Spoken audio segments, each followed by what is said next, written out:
saudade de mim? Pois é, estou voltando para falar hoje sobre morfologia e sintaxe. Esta é uma aula rápida direcionada ao 9º ano do Ensino Fundamental 2. Então, vamos lá?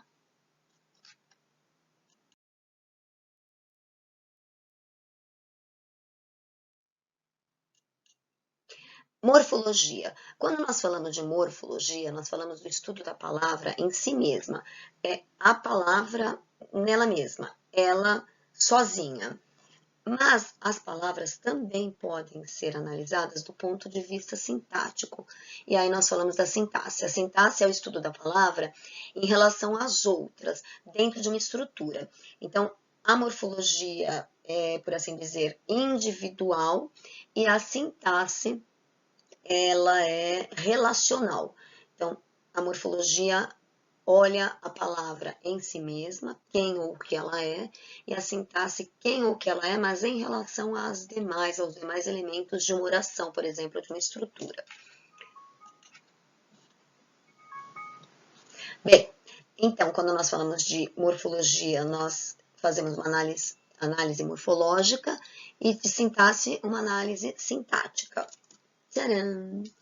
Eu vou dar um exemplo assim, banal para ver se vocês conseguem visualizar melhor. Aqui nós temos uma família, teoricamente o pai, a mãe, um filho e uma filha, aqui a mesma família. Do lado da morfologia, nós analisamos um elemento em si. Então, nós temos aqui a Luísa. A Luísa, morfologicamente falando, é a Luísa e ponto final, a Luísa. Entretanto, se eu analisar a Luísa de uma forma relacional, ou seja, dentro dessa estrutura familiar, a Luísa não vai ser mais simplesmente a Luísa, ela vai ser filha em relação a esse pai, ela vai ser filha em relação a essa mãe, e ela vai ser irmã em relação a esse irmão. Então, é isso, essa diferença entre morfologia e sintaxe. A morfologia trata do elemento em si, e a sintaxe é o mesmo elemento, só que o papel que ele representa em relação aos demais elementos. Então, a Luísa continua sendo a Luísa na análise sintática, só que ela é a Luísa, só que é irmã, é filha, entenderam? Vamos ver agora em relação a palavras mesmo.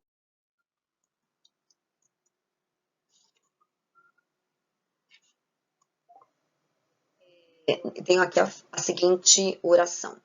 O menino loiro caiu no buraco. É uma frase boba, idiota, simples, simplória, mas ela nos serve para a nossa análise. O menino loiro caiu no buraco. De acordo com a análise morfológica, então, na análise morfológica nós vamos pegar cada uma das palavras, cada elemento. Então, nós temos aqui o é um artigo definido masculino, que combina com menino, né, que está em acordo ou em sintonia com o menino. Menino é um substantivo comum, masculino, singular. Loiro é um adjetivo, que no caso se refere a menino, está adjetivando o menino.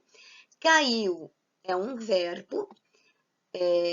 No, o que é no? É uma preposição mais um artigo, é uma contração, a contração da preposição em e o artigo o, portanto, no. E buraco é um substantivo. Essa é a análise morfológica, ou seja, a Luísa. Então, o que é o artigo? O menino, substantivo, loiro, adjetivo, caiu, verbo, no, preposição mais artigo, buraco, substantivo. Tá, mas estas mesmas palavras, elas estão em relação umas com as outras. Esta análise que nós fizemos agora é uma análise individual ou individualizada, cada uma por si só. Então, a análise relacional é o que nós chamamos de análise sintática. Na análise sintática, esses elementos vão adquirir outros valores. Por exemplo, o menino loiro, dentro dessa oração, é o sujeito. A gente sabe que oração é alguma coisa, uma mensagem que se organiza em torno de um verbo. No caso, o verbo é o caiu. Então, qual é o sujeito dessa oração? O menino loiro, que é de quem se fala, caiu. E o predicado é aquilo que se fala sobre o sujeito, caiu no buraco. Então, o menino loiro caiu no buraco. Então, vocês perceberam que esse conjunto de elementos, o menino loiro, funciona como sujeito. E caiu no buraco, esse conjunto funciona como predicado nessa oração. E aí nós ainda podemos analisar cada um desses elementos, mas do ponto de vista sintático. Menino é o núcleo do sujeito, isto é, a parte mais importante. O núcleo é o cerne, a parte mais importante. O que é esse O? O que é A? A não é Alcoólicos Anônimos, tá? A é a minha sigla para adjunto adnominal. Então, do ponto de vista morfológico, O é um artigo definido, masculino, singular. Mas dentro dessa estrutura, o menino, ele está funcionando como um adjunto adjunto adnominal. Isto é, ele está agregando um componente à palavra ou ao elemento, ao substantivo menino. Poderia ser um menino, este menino, aquele menino. Se fosse, no caso do plural, dois meninos, entretanto aqui nós colocamos o menino. Então é como se eu tivesse uma árvore de Natal. O que é a árvore de Natal? É o principal. E aí eu botei uma bolinha na árvore de Natal para dar uma enfeitada, que é o adjunto adnominal, é semelhante a isso, a uma bolinha na árvore de Natal. A árvore de Natal sem bolinhas, ela continua sendo uma árvore de Natal, mas as bolinhas lhe incrementam, né? Dão mais beleza a ela, que é o adjunto adnominal. Bom, aí nós temos a palavra loiro, que também é um adjunto adnominal. Ora, mas ele não é um adjetivo? Sim, ele é um adjetivo, ele em si mesmo é um adjetivo. Só que nesse conjunto, nesse conglomerado, ele faz o papel de adjunto adnominal também. Então, menino é a parte principal, o núcleo do sujeito. O e loiro são elementos que estão agregando alguns sentidos a esse menino, a essa unidade de sentido. E aí vamos para o predicado. Caiu é um verbo, mas dentro dessa estrutura ele é classificado como verbo intransitivo. O que é um verbo intransitivo? Intransitivo é aquele que não transita, não vai além. Isto é, ele não precisa de um complemento para que se entenda o que ele quer dizer. O menino loiro caiu. Se eu parasse no caiu, o menino loiro caiu, acabou, todo mundo entendeu. Ele caiu. Não precisa de um complemento, tá? Então, o que esse buraco está fazendo aí no buraco? Ele é, como eu disse, a bolinha, outra bolinha da árvore de Natal.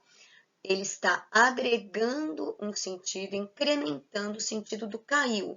Ele se liga diretamente ao caiu. O menino caiu onde? No buraco. Então, ele agrega uma circunstância. Esse no mais buraco é o adjunto adverbial, no caso de lugar. Ele agrega uma circunstância de lugar à ideia do caiu, tá bom? Então é isso, essa é a diferença entre análise sintática e análise morfológica. Agora vamos passar para outro tema que vai agregar a este tema mais alguns elementos.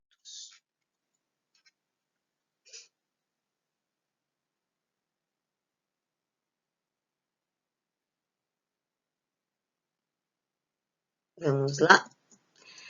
Coordenação, nós vamos falar da coordenação, porque as orações, elas podem se juntar umas às outras pelo processo que nós chamamos de coordenação. E a palavra coordenação supõe que as coisas estejam assim, né? Coordenação é como se fossem os elos de uma cadeia, de uma corrente, né? Uma cadeia. Coordenar não é um mandar no outro, por exemplo, a gente pensar, o coordenador manda, não, na verdade ele tem que coordenar, co é junto, ordenar, que são orações coordenadas, são orações que se justapõem sem que uma dependa da outra, com sentidos independentes, mas uma vai agregando sentido à outra. Então, exemplo, João estuda, vírgula, trabalha em uma escola e faz voluntariado na igreja. Percebam que eu tenho aqui 3 orações justapostas, colocadas uma ao lado da outra, nenhuma é mais, digamos, importante do que a outra, embora haja uma oração que deu start, que é a principal, João estuda. Mas se eu disser, João estuda, trabalha em uma escola, faz voluntariado na igreja, eu tenho 3 sequências que tem lógica, cada uma em si mesma, uma não depende da outra para fazer sentido, mas uma se coordena com a outra, são elementos, podem ver que estão no mesmo nível, né? No mesmo nível e, portanto, tem a mesma importância.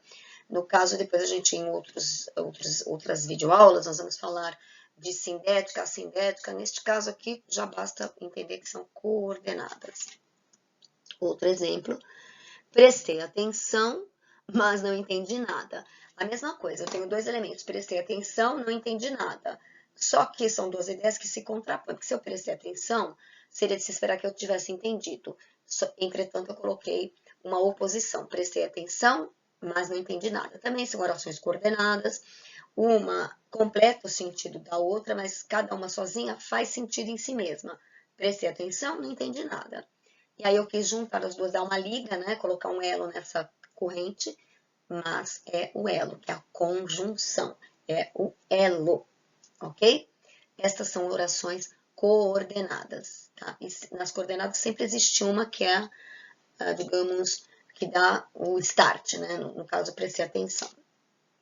Agora nós vamos falar da subordinação. Subordinação já é outra história. Como a palavra mesma indica, quando você tem uma subordinação, um está abaixo do outro, existe uma hierarquia, tá? Uma hierarquia, ou seja, um que manda no outro. Os subordinados são aqueles que obedecem, tá? E aí o principal, aí a gente tem sim, de fato, uma oração principal, que é aquela que manda nas outras, que vai dar, vai pedir às outras. Vamos ver os exemplos. Moro no mesmo bairro. Tá ótima essa oração, né? Moro no mesmo bairro, tá bom. Dentro de um contexto eu entendo que tá no mesmo bairro. Se alguém me perguntou, você ainda mora no Itaim Bibi? Moro no mesmo bairro. Mas aí esse bairro tá em amarelinho. Por quê? Porque eu vou agregar alguma coisa a ele. Em que nasci. Se eu chegasse e dissesse para vocês em que nasci, essa oração sozinha não faria o menor sentido. Por quê? Porque ela está subordinada à anterior. Moro no mesmo bairro em que nasci. E é uma oração que está complementando o sentido do bairro. Mas complementando assim, não era necessário dizer em que nasci. Podia ser no mesmo bairro bonito, feio, lotado, povoado, vazio, despovoado, sujo, limpo, enfim, violento, perigoso. É uma oração que agrega uma adjetivação, uma qualificação para essa palavra bairro, para esse substantivo bairro. Daí que ela se chama oração subordinada adjetiva, porque ela está adjetivando, qualificando o bairro, ok? E é subordinada. Aí podem ver que não está no mesmo nível das anteriores, ela está no nível inferior, porque ela é subordinada. Inclusive eu fiz assim a setinha de subordinação. Espero. Aí, para quem espera sempre alcança. Espero, ou quem espera desespera. Espero o quê? O quê? Que vocês façam a tarefa. Que vocês façam a tarefa é uma oração subordinada. E ela está completando o sentido do verbo, porque esperar é um verbo cujo sentido não está completo. Espero o quê? Eu chego aqui e digo para vocês, eu espero. Tá bom, felicidades para vocês. Espero o quê? Que vocês façam a tarefa. Portanto, que vocês façam a tarefa está completando o sentido do espero, é uma oração subordinada substantiva. Depois nós falaremos das outras classificações. Mas por que substantiva? Porque ela vai entrar no lugar de um substantivo. Por espero isso. Ah, mas isso não é um substantivo, não, isso é um pronome, mas pronomes são usados no lugar de substantivos. Remember? Vamos ver mais um? Ana juntou dinheiro. Ana juntou dinheiro. Acabou. Juntou dinheiro, tá? E daí? Se eu quiser colocar uma bolinha na árvore de Natal, eu posso agregar uma circunstância aqui de que quem junta dinheiro sempre é por algum motivo, para alguma finalidade, não é? Ana juntou dinheiro para comprar um novo livro. Ana juntou dinheiro para comprar um novo livro. Não era necessário colocar esse para comprar um novo livro, mas eu quis colocar. Ele está agregando alguma informação ao verbo juntar, que já tem aqui o seu complemento, juntou dinheiro. Então, é um adjunto, é uma oração que faz o papel de um adjunto adverbial, que é um adjunto. Adjunto é a bolinha da árvore de Natal. Não é necessária, mas é bonita. Tá? A bola da árvore de Natal não é necessária. A árvore de Natal continua sendo árvore de Natal sem bolas. Entretanto, se eu colocar as bolas, ela fica mais bonita, né? Então é isso, se eu coloco essa bolinha aqui, esse adjunto adverbial, a minha árvore fica mais bonita. Ana juntou dinheiro para comprar um novo livro, para viajar, é uma finalidade. Então, aqui nós temos os 3 tipos de orações subordinadas. As que são adjetivas, as que são substantivas e as que são adverbiais. Porque elas se chamam substantivas porque funcionam no lugar do substantivo, elas se chamam adjetivas porque elas funcionam no lugar de um adjetivo, e elas se chamam adverbiais porque elas funcionam, ou melhor, elas estão no lugar de um advérbio, tá bom? E vamos passar para o seguinte slide. Aí eu vou só analisar mais detalhadamente essas 3. Subordinadas substantivas. Então, nós temos aqui espero o quê? O espero pede um complemento. Espero isso, espero aquilo, espero a loteria, o resultado da loteria, espero. Ele pede um objeto direto. E esse objeto direto, neste caso, está representado por uma oração, que vocês façam a tarefa. Então, se espero pede um objeto direto, espero o quê? E eu complementei com uma oração, é óbvio que essa oração vai se chamar oração subordinada, substantiva, porque está no lugar do substantivo, objetiva direta, porque ela está em lugar de um objeto direto. Tá? As subordinadas substantivas são classificadas de acordo com as funções gramaticais que elas exercem, de objeto direto, objeto indireto, etc, etc, que é uma próxima aula. Subordinadas adjetivas, como o nome já diz, elas vão desempenhar a função de um adjetivo. Moro no mesmo bairro. Que bairro? Que bairro? Que bairro? Em que nasci. Eu estou adjetivando, qualificando, dando uma qualificação para esse bairro em que nasci. Adjetivos, entre aspas, porque é difícil você automaticamente identificar essa oração como um adjetivo, mas se você parar para pensar que você está adjetivando o bairro, aí fica mais fácil. Aquela é a menina. Que menina? Que menina? Que menina? Que conheci na festa do sorvete. Também estou aqui adjetivando, agregando uma informação à menina, tá bom? E, finalmente, eu vou ter aqui as subordinadas adverbiais, que elas estão no lugar de um advérbio. E aí, pode ser advérbio de tempo, de modo, de várias circunstâncias, né? Ana juntou dinheiro. Tá ótimo, juntou dinheiro, ponto final. Mas se eu quiser colocar a bolinha da árvore de Natal, eu vou dar uma circunstância de finalidade. Para comprar um novo livro. Para que pudesse comprar um novo livro, né? E aí eu tenho uma oração reduzida e uma oração, digamos, completa, não reduzida. As duas são equivalentes. Para comprar um novo livro ou para que pudesse comprar um novo livro. E é isso. Quando terminarem o trabalho? Não tem sentido. Por quê? Porque essa é uma oração subordinada, tá faltando um pedaço, né? Falta a oração que deu start, que precisou dela. Quando terminarem o trabalho. Então, tem a oração principal, podem sair, podem sair. Podem sair. Eu poderia dizer simplesmente, podem sair. Só que eu quis agregar uma circunstância. No caso, que circunstância que é essa? Que circunstância que é essa? É um quando. É uma circunstância de tempo, né? Quando podem sair? Quando terminarem o trabalho. É um advérbio, é uma circunstância de tempo, portanto, está no lugar de um advérbio. É isso. Também poderia, dependendo do contexto, ser uma condição, né? Depende do contexto. Esse quando terminarem o trabalho, nem sempre vai ser tempo realmente. Eu posso estar estabelecendo uma condição. Vocês podem sair sim, se terminarem o trabalho, quando terminarem o trabalho, tá bom? Era isto que eu tinha para hoje. Aí as subordinadas circunstâncias de finalidade, de tempo, subordinadas adverbiais, né? Era isto que eu tinha para hoje, para esta aula. Já são 20 minutos, eu esperava que fossem 5. Eu espero que vocês tenham entendido e aguardem os próximos capítulos das subordinadas adjetivas, adverbiais e substantivas, tá bom? Bons estudos para vocês.